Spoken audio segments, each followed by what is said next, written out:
பண்ணிட்டு இருக்க வடசடி வச்சுக்கிட்டு? அதுவா, ஒரு விஷயம் பண்ணியிருக்கேன், உன் தங்கச்சி கரெக்டாக கண்டுபிடிக்கிறாளான்னு பார்ப்போம்.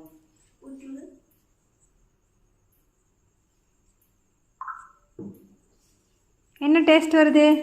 வெண்ணெ முழுங்கு சொல்லணும்.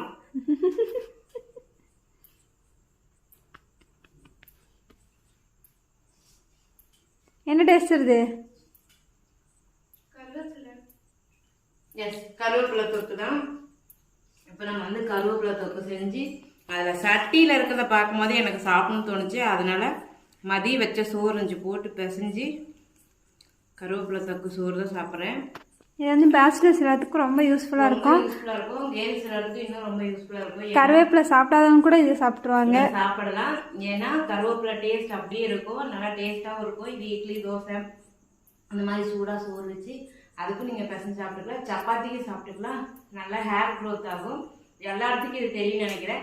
தேவைப்படுறீங்க வாட்ஸ்அப் நம்பருக்கு வாட்ஸ்அப் பண்ணி ஆர்டர் ப்ளேஸ் பண்ணிக்கலாம்.